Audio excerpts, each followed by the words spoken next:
Ma'am, first off, let me just say thank you for giving us an opportunity to talk with you, sitting down with us. First and foremost, let me just ask you, why is this issue of, a healthier lifestyle for our youth and taking care of our military families, why is that such an important issue to you? Well, first of all, the military family issue. I came to this issue probably like most Americans. I'm not a part of a military family. I didn't know too many people directly that were engaged in the military, but through conversations that I've had with military spouses and learning about their challenges, my visits to bases throughout the last couple of years, meetings that I've had with the spouses of senior enlisted officers and commanders, I've just grown to respect and admire the courage and to understand and appreciate the unique challenges that these families face. But I think most Americans are like me. They just don't know that all this is going on, and they don't know how to step up and help. And I think that launching a major campaign to help rally the nation around the 1% of Americans that are protecting the freedoms for all of us is the least we can do. Nutrition and the nutrition of our soldiers ties directly to the work that I've been doing on Let's Move, focusing on childhood obesity. And it's just shocking to see what the Army is seeing on the ground, which are the implications of children who grow up without proper physical activity, without good nutrition habits. They come to the Army as recruits, and they're not ready to serve. And the cost that is borne by the government to get these young people ready is something that we have to be aware of. It means that childhood obesity isn't just something that families are dealing with in an isolated way in communities. It is a national security issue. And I think those two issues intersect in a very interesting way. Now, we talk about that, less than 1% of Americans who are in the military, and childhood obesity has become an epidemic over the years in our country.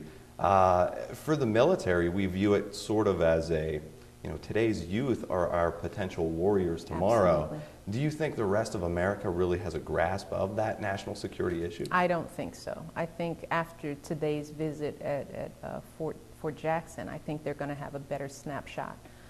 The general here made a compelling presentation showing the statistics over the last decade or so and how the fitness levels have just sort of fallen off. And another surprising statistic is the amount of poor dental hygiene that he's seeing among these recruits, which they tied directly to the increase of sugary drinks and the lack of access to good dental care. All that, those costs, because the Army has to make these young people military ready, we're all bearing those costs. And those are statistics that I didn't know. And I think the Army does a good job of providing the kind of snapshot, the sort of real life, on the ground understanding of how some of our broader policy decisions about eliminating PE from schools and eliminating nutrition education and the impact that hours of TV and computer time is having on our kids.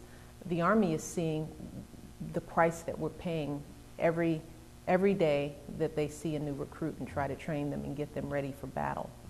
Now, once we do have these individuals in the service, we can't stop there. Is that something that Fort Jackson's Go Green program to increase, healthy eating throughout your adult life, not just when you're a kid? Is that something you think the force needs to just keep reminding troops of? Well, and that one of the things we talked about was the notion of taking that program military-wide.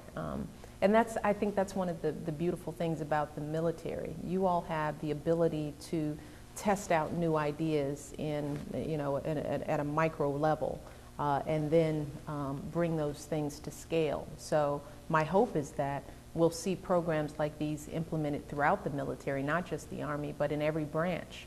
And once you all understand the results that you can get in just a 10-week period of time, oftentimes, my hope is that the rest of the nation will learn some important lessons about how do you change the habits of people over a longer period of time. I think that we can learn a lot by programs like Fueling the Soldier and Go Green. I think those are all excellent initiatives, and more importantly, you're keeping you have the data to support some of the ideas that you're implementing, and I think that'll go a long way to convincing the rest of the nation that first of all we have a real problem, and how we can possibly go about improving on the quality of health for our young people.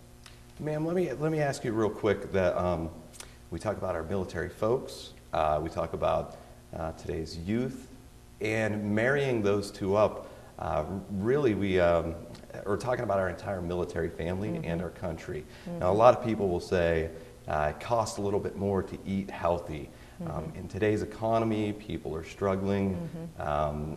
What do you say to them in order for them to want to, they want to take care of their family, they want to do right, they also want to save, and especially with our reserve component, who we have families who aren't necessarily near bases like our active duty folks or those programs that are available. What would you say to them? That's right. Well, first of all, I'd say I understand. The Let's Move initiative focuses on the challenges of affordability and accessibility. And we as a nation have to do more to improve on those. We need to make sure that there are grocery stores located in all kinds of communities so that people have access, that healthy foods don't cost a premium for families over the lesser healthy alternative. Those are initiatives, things that we're working on every day. So yeah, we can't just tell people to eat healthy if it's not affordable.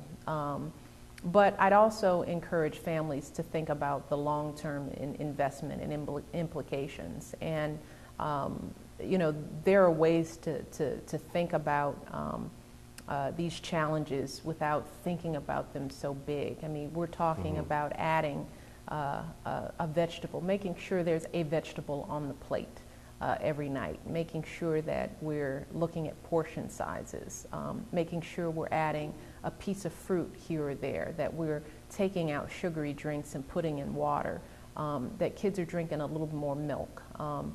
Small changes, and that's what Fort Jackson has discovered, that the program they're implementing isn't actually costing them more money. In fact, in one kitchen facility, the general indicated that they had saved $600,000 because of using less grease, because they weren't frying as much food. So they were saving money because of the implementation of Go Green. So I'd urge families to think creatively about the small things that they can change. A lot of times it's eliminating foods rather than adding them, taking out processed foods, making dessert a sometimes treat as opposed to an everyday treat, trying to bake more than you fry. So there are small things that if people have the information about, they can make changes before the entire market changes. But these are investments that we have to make in our kids, and getting kids moving doesn't cost anything. Turning off the TV and getting your kids to run up and down the stairs, or walk to school if they can, or throw a ball in the house, without breaking anything. There are even computer games that encourage more movement. The Wii Fits, I don't like to promote any one product, but there are computer games that, get kids off the couch and get them moving. I mean, those are the kind of things we have to inform parents about, that days of sedentary activity won't cut it. Kids have to be moving every day. And they have to eat more vegetables, and they have to have fruits on their plate, and they can't drink soda as their primary drink. Those are some basic parameters that probably every family could try to implement, even without the cost structure of the entire society changing first. Ma'am, just one last question. Traveling around Fort Jackson, seeing the program and talking to the people, What concerns, are they bringing to you, and what are you taking back to Washington with you after today's visit? Well, I think what I'm hearing is that we have to prepare our young people earlier. We need to reinstate physical education in the schools. We need to ensure that every kid has an opportunity to be active and move around. We need to do what we've been doing in terms of passing legislation that's going to make sure that the kids, the food in public schools are healthy, that they're bringing in salad bars and teaching kids how to enjoy vegetables and how to make a salad and make it in a way that they're going to like it and going to eat it. Nutrition education is a critical part of a broad education. All these things are not one-offs. They're not extras. They're necessary to ensure that these young people grow up to be healthy and viable citizens, not just to become soldiers, but to live, healthy lives and to be productive citizens that, aren't benched because of an injury, that can't work because they can't move. We don't have a choice. These things are necessities, and that's the kind of the information I'm going to be taking back to Washington, and that we need to make sure that programs like Fueling the Soldier and Go Green are expanded, and that we look at the lessons that they've learned and figure out how we can implement these kind of successes at a broader level and make them known by people beyond the military.